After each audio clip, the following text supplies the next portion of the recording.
What's up, beautiful peeps? CB Jesus here.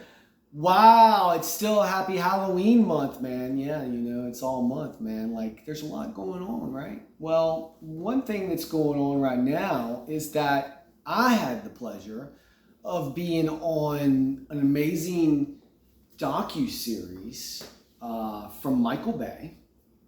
And it's called Born Evil, the Serial Killer and the Savior. And so what's really cool about all this is that it's on Max or Investigative Discovery. Some of my friends have been able to let me know that it's actually through cable, through Truitt TV. With it being on Max and Investigative Discovery, it's underneath the Warner Brothers platform. So anything the Warner Brothers are connected to, platform-wise, you'll be able to see Born Evil, the Serial Killer and the Savior. And so what's really awesome about this is, I heard word from a really, really good friend of mine, Indiana Cifuentes. What's up, Indy?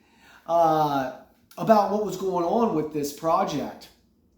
And I decided to call my good buddy Patrick, part of CL Caston, with Jamie, Truitt. And, I texted him and I was like, look, I've heard a rumor that you guys might be casting something for another casting company out in the DMV regional.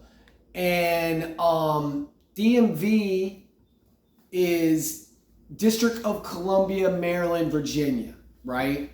And so I'm like, hey, I hear you need like some villain roles. That's all I've heard. Is anything going on? And so Patrick hit me back and he was like, it's like, JD, he's like, yeah, let me check with Jamie. So he checks with Jamie, I think like an hour, maybe hour and a half goes by, I'm not really sure. And he's like, sends me details and tells me what to do in the audition, like how to act, what they're looking for, which was really cool because all they said, the notes, were simple. Act very machismo, like you don't give a fuck about anybody else because your character is a badass, okay?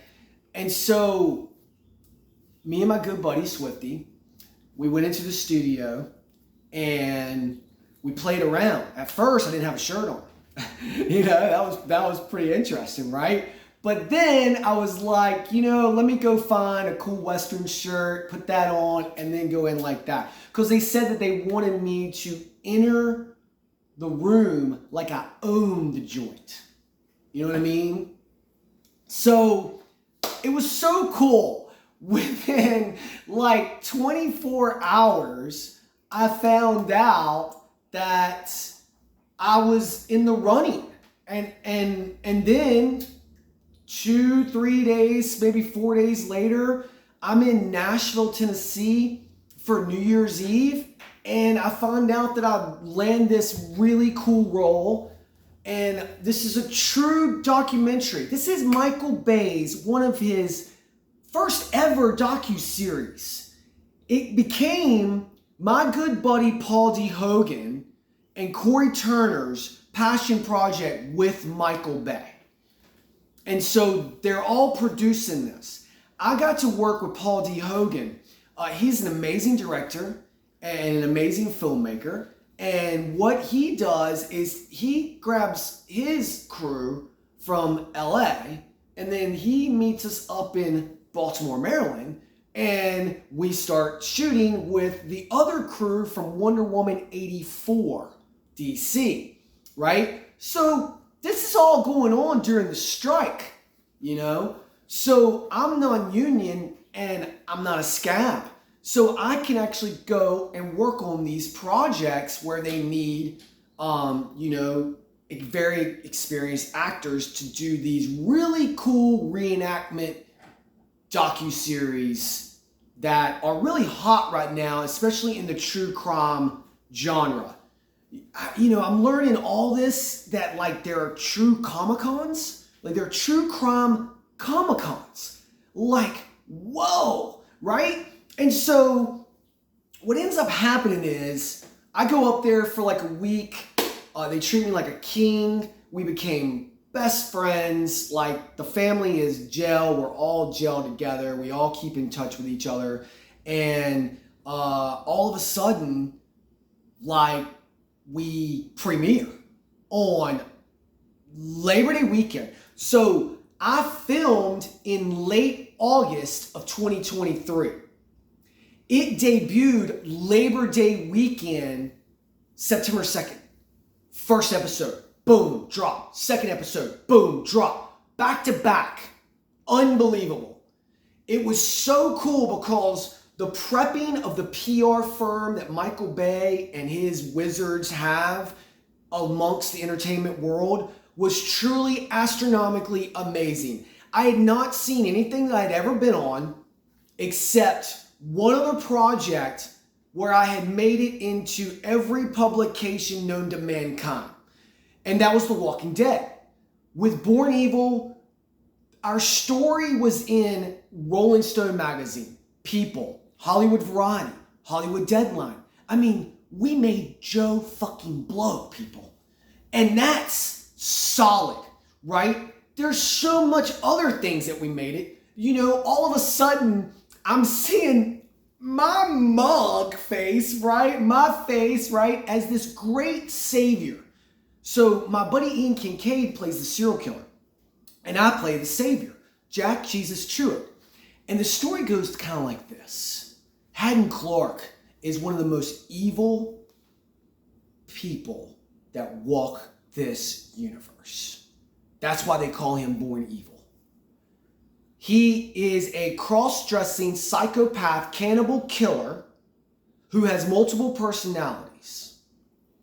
And one of his personalities is a very evil female that once you cross Haddon, you cross her. And when you cross her, you end up as his victim. And by the grace of the universe, Jack Jesus Truitt, who I play, he was able to go into Haddon Clark's cell and get him to confess about other murders, right? Okay, so we were able to find this one victim who was a 6-year-old little girl.